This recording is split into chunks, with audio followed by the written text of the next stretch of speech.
வணக்கம், நான் வெங்கடேஸ்வரன். இன்னைக்கு நம்ம வேர்ல்ட்ஸ் லார்ஜஸ்ட் சோலார் கிச்சன் பற்றி பேச போகிறோம். இந்த லார்ஜஸ்ட் சோலார் கிச்சன் எங்கே இருக்குது அப்படின்னு பார்த்தோம்னா, மகாராஷ்டிரா மாநிலத்தில் அகமத் நகர் அப்படின்ற டிஸ்ட்ரிக்டில் சீரடி சாய்பாபா பிரசாதாலயால இந்த கிச்சன் இருக்கு. இந்த சாய்பாபா பிரசாதாலயால வெறும் எல்பிஜியை மட்டுமே பயன்படுத்தி குக்கிங் பண்ணிட்டு இருந்தாங்க. அதுக்கப்புறம் 2001ல் சோலார் ஷெஃப்லர் கலெக்டர்ஸ் இன்ட்ரடியூஸ் பண்ணி indirect type of solar cooking மூலமாக குக்கிங் பண்ண ஆரம்பித்தாங்க. இந்த indirect type of solar cooking அப்படின்னா என்ன அப்படின்னு பார்த்தோம்னா, ஷெஃப்லர் கலெக்டர்ஸ் மூலமாக கலெக்ட் ஆகிற சோலார் எனர்ஜியை ரிசீவர் மூலமாக பாஸ் பண்ணி அதில் வர்ற வாட்டரை ஸ்டீம் ஆக்கி அது மூலமாக குக்கிங் பண்ணாங்க. இது மூலமாக நிறைய எனர்ஜியை அவங்க சேவ் பண்ணாங்க.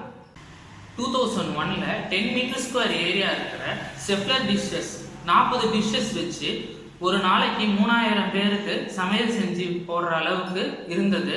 2009ல் 16 மீட்டர் ஸ்கொயர் ஏரியா இருக்கிற ஷெஃப்லர் டிஷ்ஷஸ் 73 டிஷ்ஷஸை வச்சு 20,000 மெம்பர்ஸ்க்கு ஒரு நாளைக்கு சமையல் பண்ணுற அளவுக்கு அதிகப்படுத்திக்கிட்டாங்க.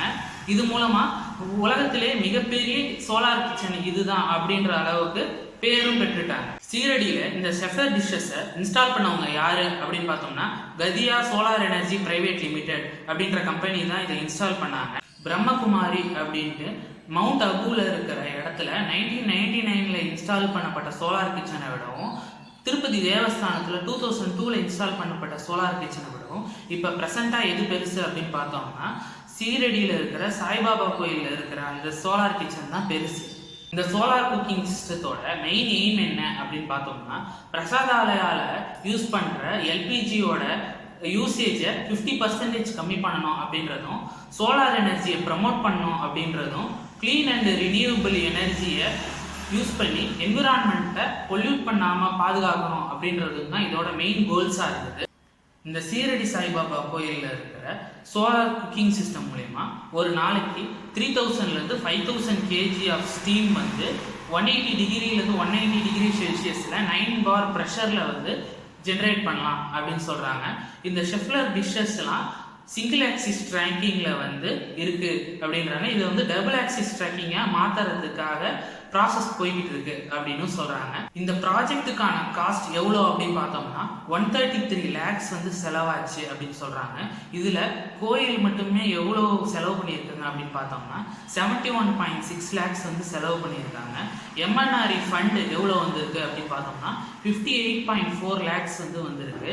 கார்பன் கிரெடிட் சப்சிடி 2.94 lakhs கொடுத்துருக்காங்க. ஸோ இது மூலமாக தான் இந்த ப்ராஜெக்டை இன்ஸ்டால் பண்ணியிருக்காங்க. அது மட்டும் இல்லாமல் இந்த ப்ராஜெக்ட் மூலயமா ஒரு நாளைக்கு 263 kg ஆஃப் எல்பிஜியை சேவ் பண்ணலாம். இதோட பேபேக் பீரியட் 3 to 4 years. இதோட லைஃப் டைம் 25 years அப்படின்னு சொல்கிறாங்க. 2016ல் MNRE solar cooker and concentrated solar thermal excellence award அப்படின்ற அவார்டை இந்த ப்ராஜெக்டுக்காக கொடுத்துருக்காங்க.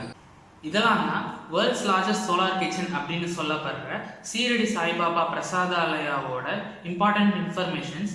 இந்த மாதிரி வேறு ஏதாவது டாபிக் நான் பேசணும் சோலார் எனர்ஜி பேஸ்டா அப்படின்னா கமெண்ட் செக்ஷனில் லீவ் பண்ணுங்கள். இந்த வீடியோ உங்களுக்கு பிடிச்சிருந்ததுன்னா லைக் பண்ணுங்கள், ஷேர் பண்ணுங்கள், கமெண்ட் பண்ணுங்கள். பரிதிச்சோலை சேனலுக்கு சப்ஸ்கிரைப் பண்ணுங்கள். தேங்க்யூ.